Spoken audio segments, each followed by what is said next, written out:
conversar sobre la campaña electoral, cómo ha iniciado y bueno, las propuestas también que se vienen para Quito. Estimado Adrián, bienvenido a Hoja de Ruta, a Café Sin Brosca. Cuéntanos cómo va la campaña. Buenos días. Buenos días, Cecita, y un placer saludarte y a todos quienes nos miran y nos escuchan en Hoja de Ruta.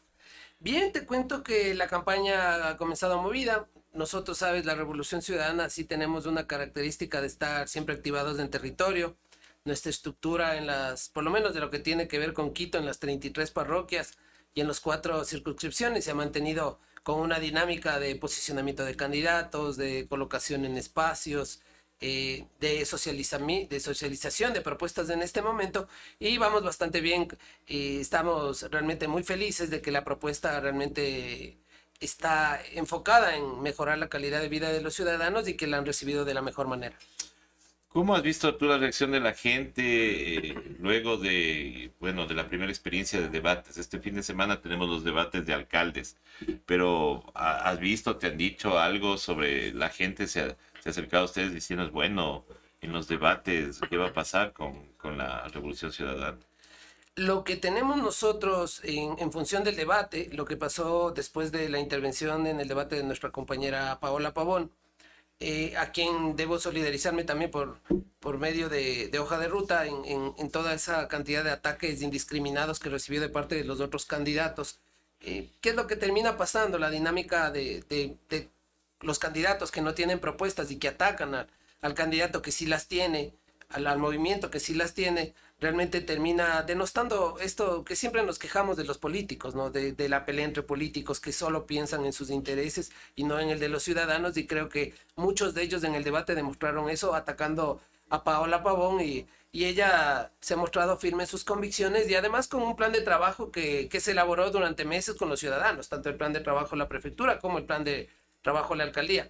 Entonces realmente no me sorprende de este tipo de políticos que la hayan atacado, y también digamos ahí reconocer totalmente esa capacidad de Paola en mantener, creo que, el respeto y la compostura hacia quienes estaban viendo el debate de la prefectura, y mejor trasladarse a emitir las propuestas de trabajo, a socializar las mismas, que creo que es lo que le interesa a la ciudadanía y creo que es las razones por las que deben votar este 5 de febrero. Vamos a las propuestas de tu distrito.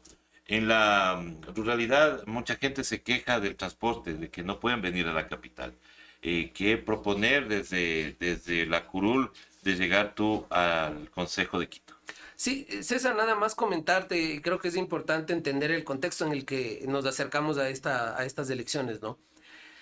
Un contexto nacional que se aterriza también en lo que tiene que ver con la ciudad, donde la inseguridad, el desempleo y la pobreza son son las primeras cosas que a las personas les quitan hoy por hoy el sueño.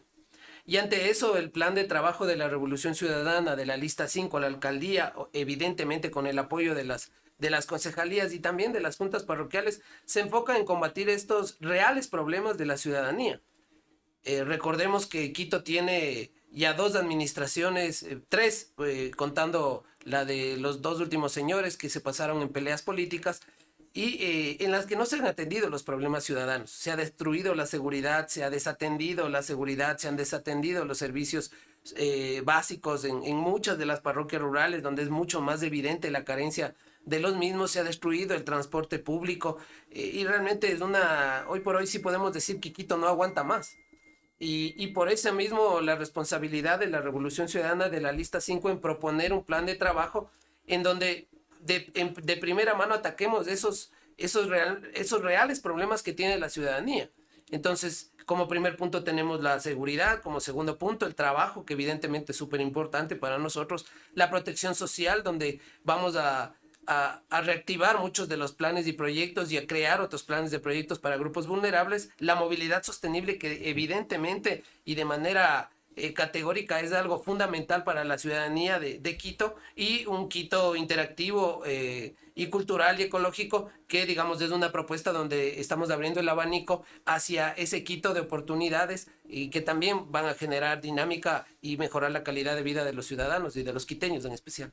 Claro, los principales problemas son en los que se debe enfocar un candidato, pero también tenemos que ver que dentro de todo esto no estamos ajenos a lo que está sucediendo en el país.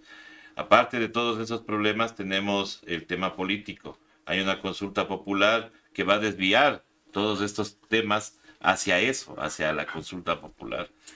La consulta popular es parte definitivamente, y el gobierno así lo ha hecho de manera deliberada, involucrándose como un actor más dentro de este proceso electoral, lo cual me parece totalmente equivocado. Eh, pero nosotros lo que estamos haciendo en nuestras visitas, en nuestros recorridos, en nuestros conversatorios con la ciudadanía, es evidentemente tratar de dividir las dos cosas. Poder colocar nuestras propuestas, poder comunicarlas a la ciudadanía. Por ejemplo, en el caso de seguridad, donde vamos a restablecer y vamos a utilizar esta tasa de seguridad que pagamos todos los quiteños a través de los impuestos prediales, en lo que realmente necesita la policía. Dotarle de las herramientas a la policía, dotarle de la infraestructura, de los vehículos necesarios para que dejemos de tener estas excusas. Porque hoy por hoy, César, cuando las personas en las parroquias rurales llaman a la policía, no les atienden con la excusa de que no hay gasolina, no tenemos, el patrullero está dañado, tenemos hoy UPCs sin policías, lo que termina siendo una cosa absurda. Y esos son puntos en los cuales el municipio va a apoyar, sin ser la responsabilidad de la seguridad, obviamente, de su competencia, donde el Estado también tiene que colocar los recursos necesarios, porque no podemos hoy seguir siendo esa ciudad donde salimos a la calle a las 7 de la noche con el peligro de que nos maten por robarnos un celular. Claro. Ahora, esto que tú topas de la tasa de seguridad, siempre yo me he preguntado, si no es competencia del municipio, ¿por qué cobramos esa tasa de seguridad? Bueno, la tasa de seguridad comienza a cobrarse con este concepto fundamental de expandir evidentemente las coberturas de seguridad en la ciudadanía.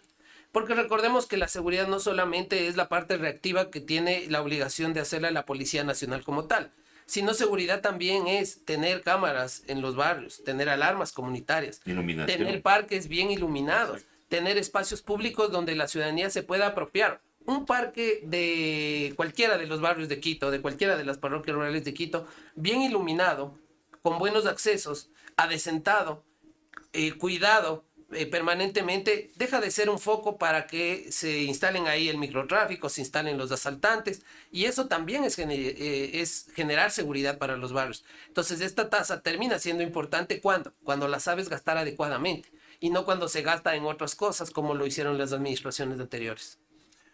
Ahora, justamente para evitar estos focos donde tú dices microtráfico y todo lo demás, hemos visto, por ejemplo, en la Avenida 10 de Agosto hay edificaciones que están abandonadas.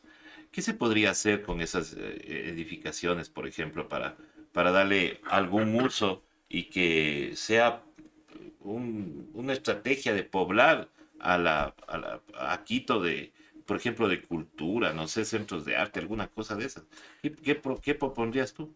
Bueno, más que todo, y más que proponerlo yo, es parte de nuestro programa, de nuestro plan de trabajo de la lista, a la cabeza con nuestro compañero Pavel Muñoz de la alcaldía.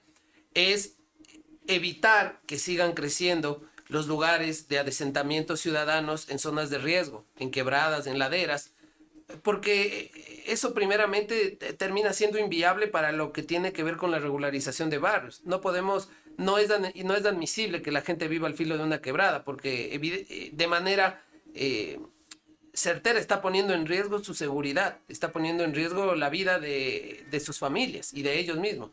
Entonces, ¿por qué no utilizar los edificios que tenemos en la 10 de agosto abandonados para edificar con las remodelaciones adecuadas viviendas sociales de calidad y trasladar estos sitios de riesgo y volver a poblar la zona de la 10 de agosto, que desde hace muchas administraciones de atrás se ha vuelto una zona que día a día se va desolando, que comercialmente ya es una zona totalmente abandonada? Tú a las 5 de la tarde caminas por esa zona y realmente ya se vuelve un lugar lúgubre y peligroso, evidentemente. Entonces, con este plan de reactivación, donde vamos a colocar a las personas que están en zonas de riesgo, vamos a tener el plan de traslado y colocarlas en la 10 de agosto bajo normas sociales, bajo normas de vivienda social adecuada y digna, creo que es una de las alternativas que se podrían realizar en toda esta zona de la 10 de agosto. La típica pregunta a todos los candidatos. ¿Qué vamos a hacer con el metro? Ya estamos en la socialización, ya nos enseñaron qué es una escalera eléctrica, qué es una puerta eléctrica, ya nos enseñaron por dónde hay que pisar.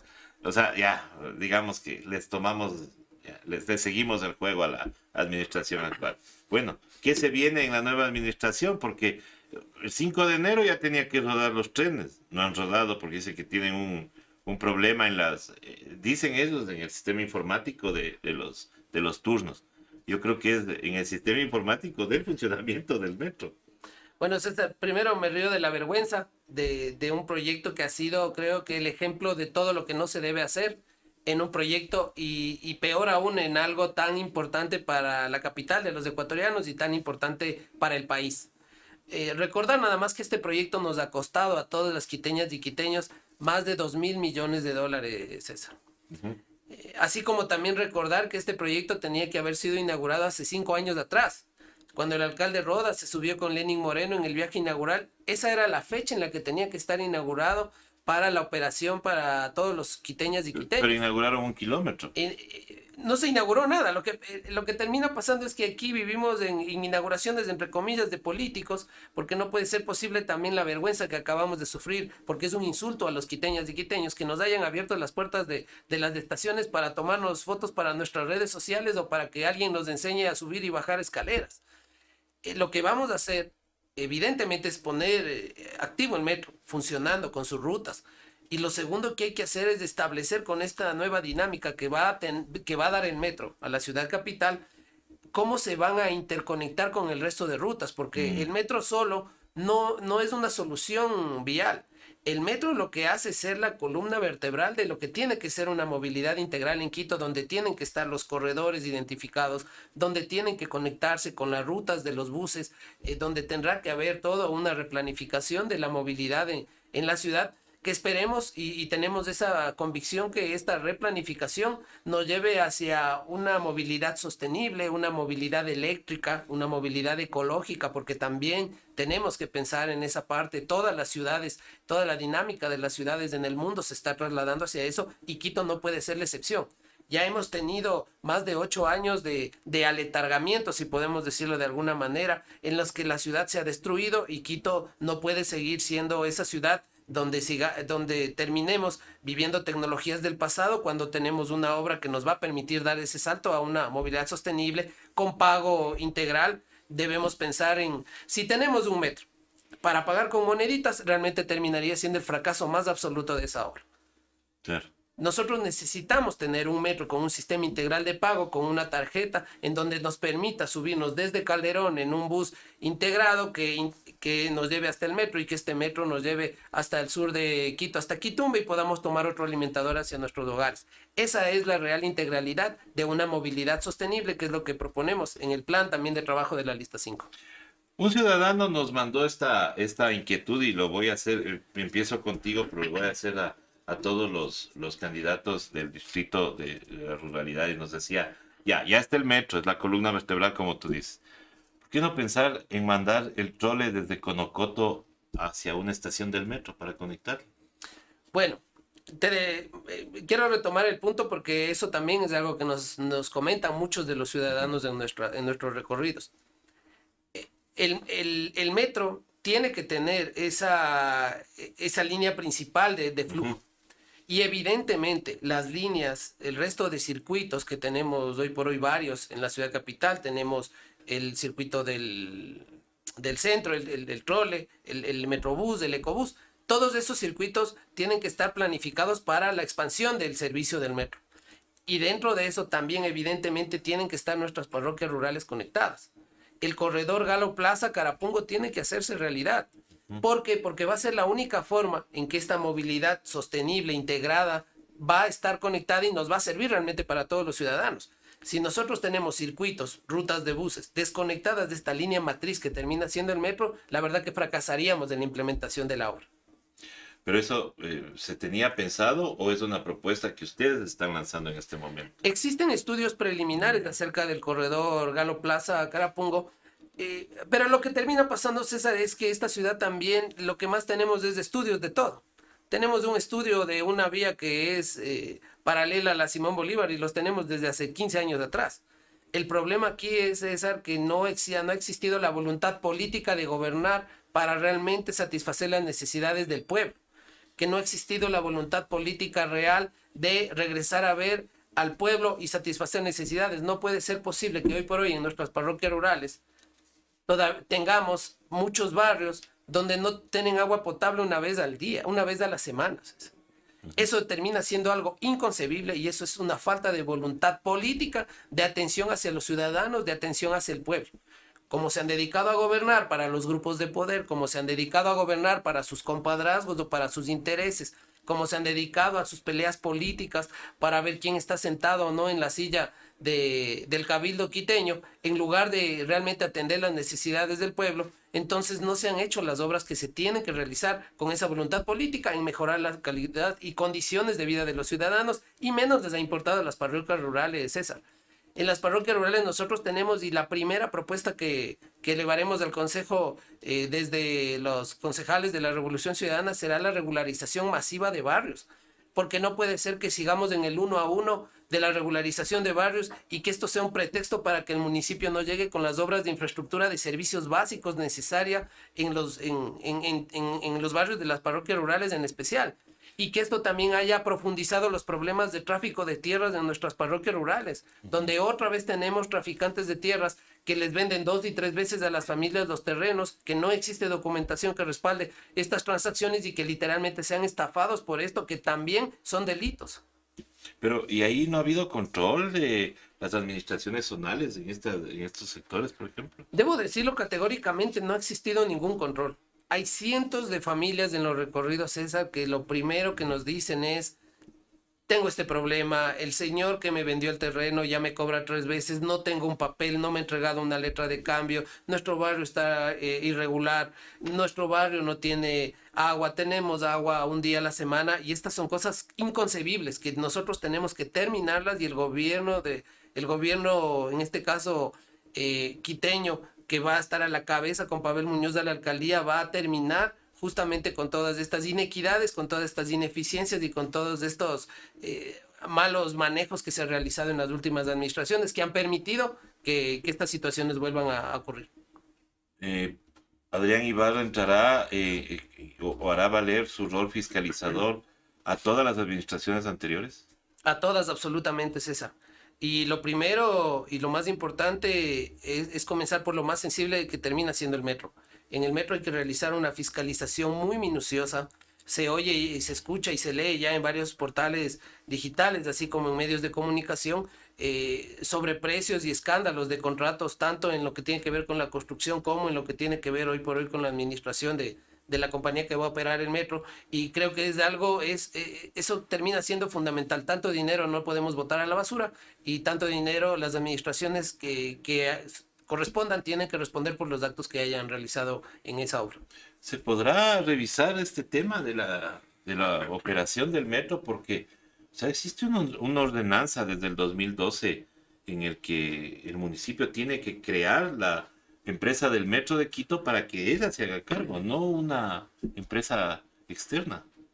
Creo que la verdad ahí la posición de ninguna manera, creo que a Quito le sirve crear inseguridad jurídica sobre lo que está.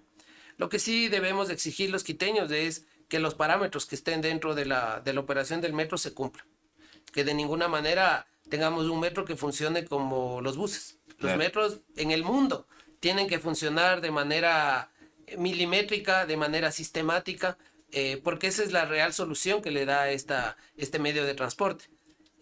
No podríamos admitir, y sería algo insólito, pretender que el metro vaya a funcionar como un bus público, como ahora funciona, ¿no? Con carreras, poniendo en riesgo la vida de los ciudadanos. Creo que ahí tenemos malas experiencias absolutamente todos, los quiteñas y quiteños, en las parroquias rurales, arriesgando su vida cada que se suben a un bus, porque aparte las vías para las parroquias rurales han sido descuidadas, las que tienen que ver por parte del municipio, y que en algunos de los casos también son sinuosas a parroquias como la Ruta Escondida, San José de Minas, Atahualpa. Tenemos ahí, realmente hay que tener mucha precaución. Y realmente el transporte, lo que menos tiene en estos aspectos, termina siendo precaución, en precautelar la vida de quienes están en los medios de transporte, en los buses específicamente. Adrián Ibarra es experto, trabajó mucho tiempo en el tema de telecomunicaciones. Podría proponer para hacerle a Quito una ciudad smart. Bueno, primero decirte que la verdad estoy totalmente asombrado que en y como tú lo mencionas, tengo realmente la experiencia y la capacidad, en este caso, de ser una voz, digamos, que tiene cierta credibilidad y cierta experiencia en el tema de telecomunicaciones en el país. Fui viceministro de Telecomunicaciones y estoy asustado realmente porque dentro de todo este baratijo de propuestas que hacen los candidatos, tener este tema de regalarle megas a los jóvenes, termina siendo algo que hay que desmentirlo categóricamente. Ujú. Y lo digo con todas sus letras. Esa propuesta, primero que nada, es inviable económicamente. Porque las decenas de millones de dólares que costaría regalar gigas a los jóvenes, de nuestra ciudad capital terminan no estando dentro del presupuesto y que no es una cantidad menor. Y que se tiene que hablar con las empresas privadas que manejan eso. El segundo problema termina siendo la operativización Claro. justamente de cómo le llegan los megas o cómo le llegan los gigas a las personas en sus dispositivos móviles. Tendrías que tener una empresa dedicada a la distribución de los megas. ¿Cómo levantas un catastro de jóvenes para saber quién sí se merece el giga y quién no se merece el giga? Porque si no, tendrías que lo que hacer es dar a todos. Y lo segundo, ¿cuántos jóvenes tienen sus teléfonos a sus nombres como para que tengas un censo adecuado y les puedas dar? La mayoría de papás son los que les compran el teléfono a los jóvenes. Entonces no existe un censo adecuado en donde tú puedas identificar a qué joven sí le doy el giga porque necesita y a qué joven no le doy el giga porque no lo necesita. Lo tercero, decirte que eso también termina siendo algo incontrolable, porque hay que entender, y en la dinámica del Internet, del uso en el mundo, en Ecuador y en Quito, que no cambia, es que el 80% del consumo de Internet termina siendo Internet de consumo, redes sociales, plataformas de streaming, músicas y videos.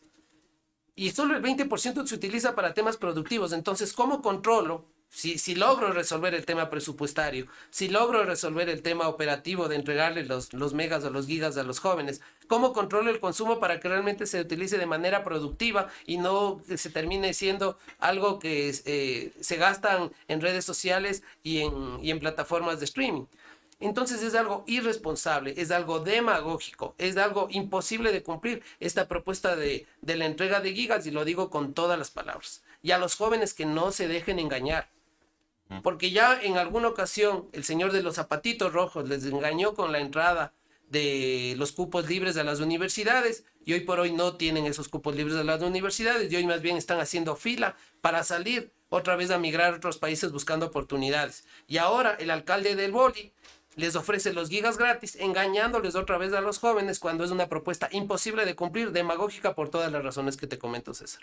Irónicamente te voy a hacer esta pregunta, pero dicen que migrar es un tema de tradición familiar. Lo que pasa es que los gobiernos neoliberales, César, nos han hecho que estas tradiciones familiares vengan desde el 2000. Recordemos con el feriado bancario que todas las familias en el Ecuador tenían por lo menos un integrante. Se habla de más de 2 millones de ecuatorianos que tuvieron que emigrar del país, pero no ha sido una migración por voluntad, ha sido una migración obligada en el año 90, en el año 2000 por el feriado bancario que nos pulverizó la economía de todos los ciudadanos y que les hizo ganar millones, miles de millones de dólares a los banqueros, y hoy nos hacen migrar por la ineptitud, por la inseguridad, por la falta de oportunidades de otro gobierno neoliberal que ha venido a destruir el país. Entonces, lo que nos puede parecer realmente algo hilarante, el hablar de una migración, termina siendo realmente una obligatoriedad de migrar porque en el país no encuentras oportunidades y porque en el país no encuentras la seguridad adecuada, porque no tienes la capacidad de poner un negocio, porque van a venir y te van a vacunar. Entonces, los jóvenes en especial, viendo esa situación tan compleja, viendo esa situación tan desoladora del país, optan por migrar y optan por migrar de manera regular y otros de manera irregular. Recordemos, hace poco vimos un niño con un peluche y una foto caminando por el desierto en la entrada de Estados Unidos. Esas son cosas inadmisibles. ¿Por qué? Porque los gobiernos se han dedicado, unos a satisfacer sus compromisos con los poderes fácticos del país y otros a sus peleas políticas sin atender las necesidades de los ciudadanos. Y es algo que en lo que sí categóricamente la Revolución Ciudadana nunca ha caído. Y ahora estamos dispuestos a recuperar las parroquias, estamos dispuestos a recuperar la ciudad, estamos dispuestos a recuperar las provincias, y para eso nuestros planes de trabajo, planes que se van a cumplir planes objetivos concretos con soluciones para las distintas circunscripciones, en este caso en Quito, con soluciones para nuestras parroquias rurales que van a hacer que tengamos y mejoremos la calidad de vida de los quiteños. Quito no ha sido extraño o no ha sido ajeno a ese tipo de prácticas como tú dices, las vacunas. Históricamente tuvimos una Luz María Endara que vivía aquí en Quito. Correcto. Y ya practicaron eso. En los mercados. En los mercados. ¿Cómo detener eso justamente dentro de una administración municipal? Bueno, prevenimos el tema para nuestros comerciantes autónomos y prevenir que caigan no solamente en el tema de vacunas, sino también, César, te digo, en el tema de los prestadiarios, ¿no? Claro. Estas personas que prestan un dinero, una cantidad pequeña, y lo que hacen es diariamente ir y pasar por los puestos cobrándoles la cuota diaria. Que termina siendo una dinámica que también les destruye a los comerciantes autónomos, dentro de todo lo malo, digamos, a lo que están expuestos. Ahí nuestra propuesta dentro del eje justamente de seguridad de trabajo es establecer los espacios adecuados en los que el comercio informal esté presente y pueda realizar de manera, ya ahí sí, formalizada, donde existan plataformas donde tengamos la seguridad adecuada, la salubridad adecuada, los controles necesarios y, ¿por qué no aprovechar los créditos que vamos a duplicar en Comquito, a través de Comquito, para que ellos tengan ese capital de trabajo necesario y evitar que caigan en los prestadiarios y con espacios seguros de donde puedan realizar su comercio, tanto para compradores y vendedores, podamos salir adelante y podernos evitar hoy por hoy también este desorden que en muchos barrios, que en muchas parroquias rurales tenemos, básicamente en los centros parroquiales, en el caso de las parroquias rurales, y en algunos puntos de algunos barrios de nuestra ciudad capital, y de manera ordenada. Comercio formal, sí, en plataformas adecuadas, con seguridad y salubridad, para beneficio de compradores y vendedores. ¿Por qué la gente de Quito debería votar bueno, en el caso de la ruralidad, por Adrián Ibarra y por la lista 5? Bueno, en el caso de la ruralidad específicamente, debería votar por la lista 5, primero porque los candidatos de la Revolución Ciudadana tenemos una característica muy especial, César, y es que a nosotros nadie nos ha contado los problemas, nosotros los hemos vivido. Adrián Ibarra es un calderonense, un parroquiano, una persona, la calle donde todavía vivo, donde viven todavía mi familia tiene un poco más de 100 años viviendo en la parroquia de Calderón. Las calles, sé lo que es no tener en la calle agua potable, alcantarillado, adoquín, sé lo que es la lucha dirigencial, viéndole a mi madre tocar 100 puertas para que le cierren 99 y en una pueda obtener los bordillos por la buena voluntad de alguna autoridad. Y toda esta experiencia, todo este vivir en una parroquia rural te hace muy consciente de que esas cosas no pueden seguir sucediendo en las parroquias rurales. Las 33 parroquias rurales, las 33 joyas que tenemos de nuestra ruralidad, también son Quito y se merecen los mismos derechos, se merecen las mismas oportunidades, se merecen los mismos servicios, la misma calidad de servicios que tenemos que tener en los centros norte, centro y sur de la ciudad capital. ¿Por qué votar por los candidatos de la lista 5? Porque tenemos una propuesta de trabajo seria, concreta, una propuesta de trabajo que implementable, una propuesta de trabajo real donde topamos los ejes de seguridad, de trabajo, de protección social, de movilidad sostenible y, como te decía, de este Quito intercultural y ecológico. ¿Por qué votar por los candidatos de la lista 5? Porque creo que somos el único partido que tiene la capacidad moral de decir que la Revolución Ciudadana sí hace obras, que trabaja bajo sus hechos. Nosotros no estamos hablando de supuestos. Las obras más grandes de la ruralidad han sido las últimas que han llegado, han sido las que hizo el gobierno de la Revolución Ciudadana. El hospital en Calderón, la Ruta Viva, el registro civil en Calderón, entre algunas. Entonces, César, creo que aquí lo que sí tenemos es todo este respaldo de un movimiento político serio que trabaja para el pueblo, porque somos pueblo, porque no tenemos compromisos con los banqueros, con los medios de comunicación masivos, ni tampoco con los grupos inmobiliarios, y que nuestra única opción es gobernar para el pueblo, en favor del pueblo.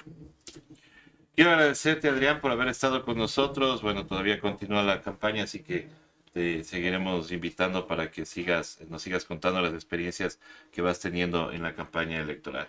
Nosotros vamos cerrando también el noticiero, agradeciendo a todos ustedes por la sintonía. Agradecemos a Adrián Ibarra por haber estado aquí con nosotros y será hasta el día de mañana con más en Café Sin Rosca por Hoja de Ruta Radio. Gracias. ¿Buscas una plataforma para estar informado? ¿Ya te cansaste de los mismos de siempre, de las noticias sesgadas, de los medios tradicionales, de aquellos que mienten? Pues espera, te presento a Hoja de Ruta.